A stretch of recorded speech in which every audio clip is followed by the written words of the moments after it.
ఈ car manufacturers ప్రకారము కొన్ని లగ్జరీ ఫీచర్స్ ఉన్నాయన్నమాట. అవి లగ్జరీ అంటే లగ్జరీనే. అవి ఎక్కడ ఎవరికిస్తారంటే టాప్ మోడల్ ఉంటుంది కదా! టాప్ వేరియంట్ అవి కొంటేనే ఇవి ఇస్తారనమాట. ఈ కింద ఫస్ట్ మోడల్ నుంచి ఫస్ట్ వేరియంట్ గానీ, సెకండ్ వేరియంట్ గానీ వాటిలో ఇవేమీ ఇవ్వకూడదు. ఎందుకంటే అవి లగ్జరీ. సో, అవి అవసరం కాదు. సేఫ్టీ రిలేటెడ్ కాదు. కన్వీనియంట్‌గా ఉండేదానికి కాదు. అవి ఎందుకంటే లగ్జరీ ఐటెమ్స్, ఫీచర్స్ కొన్నున్నాయనమాట. అవేంటో మనం తెలుసుకుందాం. మళ్ళా మనం డిసైడ్ చేద్దాం. మీరే ఆలోచించండి. అవి లగ్జరీనా? నెసెసరీనా? సేఫ్టీ రిలేటెడా? కాదా అనేసి. ఇప్పుడు ఇంటీరియర్ నుంచి చూద్దాం. ఓకే. ఫస్ట్ లగ్జరీ ఏంటంటే, ఆ సీట్ హైట్ అడ్జస్ట్‌మెంట్ ఉంది గదా! అది చానా లగ్జరీ అనమాట. సో, అది ఫస్ట్ వేరియంట్‌లోనో మిడ్ వేరియంట్‌లో ఇవ్వరనమాట. టాప్ వేరియంట్‌లో ఇస్తారు. మనకి సీట్ హైట్ అడ్జస్ట్‌మెంట్ కావాలంటే టాప్ వేరియంట్ కొనాలనమాట. సో, నెక్స్ట్ ఇంకొక లగ్జరీ టీపీఎంఎస్. టీపీఎంఎస్ అంటే ఏంటి? ఇప్పుడు మన 4 టైర్‌ల్లో దేంట్లోనా గాలి తగ్గిందా లేదా? అది చాలా లగ్జరీ గదా! అది మనకు తెలియకూడదు.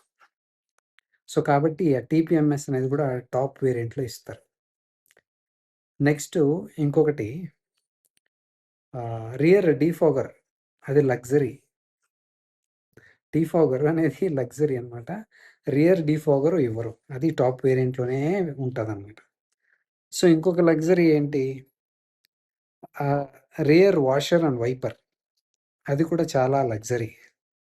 సో, ఆహ్, లోవర్ వేరియంట్ కొనేవాళ్ళు, మిడ్ వేరియంట్ కొనే వాళ్ళకు అవి అవసరం లేదు. ఎందుకు ఊరికే? అవి లగ్జరీ గావాలంటే అదొక లగ్జరీ అంటే ఏంటి మీనింగ్ తెలుసా అసలు? అదొక లగ్జరీ కదా! సో, టాప్ వేరియంట్‌లో ఉంటుంది. So, rear washer, wiper, defogger అవసరం లేదది. హ్మ్. ఓకే. ఇంకా ఇంకేంటి అంటే ఇంకా luxury rear view camera, parking camera. అది కూడా ఇట్ ఈస్ నాట్ నెసెసరీ అనమాట. It is luxury. సో, ఈ మ్యానుఫ్యాక్చరర్స్ ఎలా థింక్ చేస్తారో అర్థం గాదు. సో, బేసిక్ థింగ్స్ అట్‌లీస్ట్ కొన్ని కంపెనీలయితే కారు కొన్న తర్వాత వాళ్ళు కొన్ని ఫిట్ చేయొచ్చు. అన్నీ చేయలేం కదా! రియర్ డీఫాగరు, వాషరు, వైపరు ఇవన్నీ చేయొచ్చా? అవి చేస్తే ఏమంటారు మళ్ళా కంపెనీ వాళ్ళే, వారంటీ వాయిడ్ అవుతుంది. మీ కార్‌కి వారంటీ ఉండదు. ఇవన్నీ చేయకూడదు అని చెప్తారు వాళ్ళే. వాళ్ళే ఇచ్చేకి ఏమన్నా ప్రొవిజన్ ఇస్తారా అంటే ఇవ్వరు. లోవర్ వేరియంట్‌కి ఇస్తారా అంటే ఇవ్వరు. పోనీ వాళ్ళ ద్వారానే ఫిట్ చేసుకుందామంటే అలో చేయరు.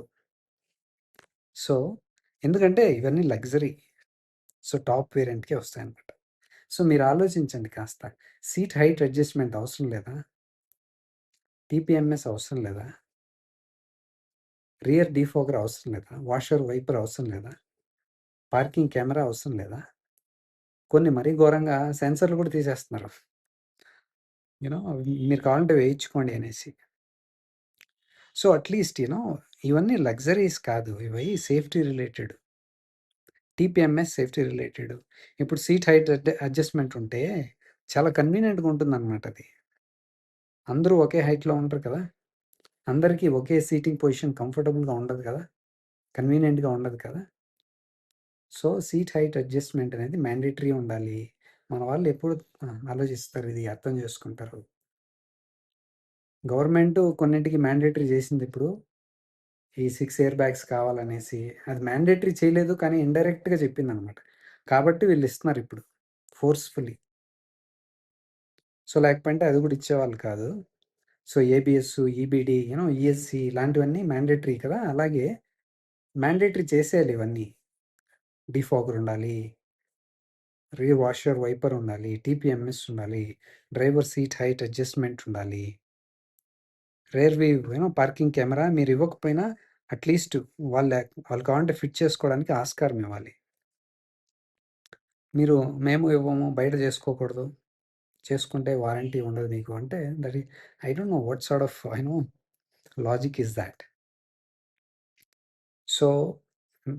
ఇవన్నీ మన వాళ్ళు తెలుసుకొని మారితే బావుండు. మనం గూడా కొనేటప్పుడు వాళ్ళని అడగాలి. మనం ఎంత పుష్ చేస్తే వాళ్ళంత మారుతారనమాట. లేకపోతే మారరు. ఇప్పుడు చూసావా? అందరూ డిమాండ్ చేయడం వల్ల, ప్రెషర్ రావడం వల్ల, వాళ్ళు సేఫ్టీ ఇవ్వాల్సొస్తుంది. చూస్తున్నారు గదా! ఈ మధ్య కాలంలో అన్ని కార్లు 4 స్టార్, 5 స్టార్ వాళ్ళ ఎయిమ్ అదే ఉందిప్పుడు. సో, మీ కార్లే కాదు మావి గూడా 5 స్టారే అని చెప్పుకోవాల్సిన అవసరం వచ్చేసిందనమాట. ఎందుకంటే డిమాండ్ అలా ఉందనమాట. కస్టమర్ రిక్వైర్మెంట్ అలా ఉంది. సో, ఇవి వాళ్ళు గూడా ఆలోచించాలి. యూ నో కస్టమర్ల సేఫ్టీ కదా! ప్రయారిటీ అది ఉండాలి కదా! బిజినెస్ ఉంది. That is business okay. But customer safety కూడా ఉండాలి కదా! కారు కొంటే సీట్ హైట్ అడ్జస్ట్‌మెంట్ ఇవ్వకపోవడం ఏంటండి? ఇంకొక కామెడీ ఏంటంటే సీట్ హెడ్ రెస్ట్ అడ్జస్ట్‌మెంట్ ఉండదనమాట. అది కూడా పై టాప్ మోడల్స్‌లో ఇస్తారు. అది ఏమన్నా లగ్జరీనా అది? హెడ్ రెస్ట్ అడ్జస్ట్ చేసుకోవడం లగ్జరీనా? ఓకే. ఇంకొకటి హిల్ హోల్డ్ అసిస్ట్ అనమాట. అది లగ్జరీనా? నాకైతే ఏమనాలండి. ప్రతి దానికి గవర్నమెంట్ ఇంటర్వెన్ కావాలా? కాదు కదా! కంపెనీ వాళ్ళు అరే! మన కార్లు కొంటున్నారు. వాళ్ళ రెస్పాన్సిబిలిటీ మనది. వాళ్ళ సేఫ్టీ యూ నో కూడా మన బాధ్యత కదా! అని అనుకోని వాళ్ళు ఇంట్రొడ్యూస్ చేయాలి ఇవన్నీ. హిల్ హోల్డ్ అసిస్ట్ ఎలాగది లగ్జరీ? అది సేఫ్టీ కాదా? సేఫ్టీ కాదా? ఇప్పుడు క్రాష్ టెస్ట్ చేసేటప్పుడు వీళ్ళు ఇవి పెట్టాలనమాట. ఇవన్నీ యాడ్ చేయాలి. ఈ భారత్ ఎన్‌క్యాప్, గ్లోబల్ ఎన్‌క్యాప్ కూడా ఇవన్నీ ఉండాలి. హిల్ హోల్డ్ ఉండాలి. మీకు 4 స్టార్, 5 స్టార్ రావాలంటే 4 స్టార్‌కైనా, 5 స్టార్‌కైనా మ్యాండేటరీ. రియర్ వాషర్ వైపర్ ఉండాలి. టీపీఎంఎస్ ఉండాలి. హిల్ హోల్డ్ అసిస్ట్ ఉండాలి. అని మ్యాండేటరీ చేస్తే తప్ప వీళ్ళు ముందుకొచ్చి చేసేలా లేరనమాట. సో, ఇవన్నీ లగ్జరీ అనమాట. ఊరికే మీకు తెలియాలని ఈ వీడియో చేస్తున్నాను. Just for your information.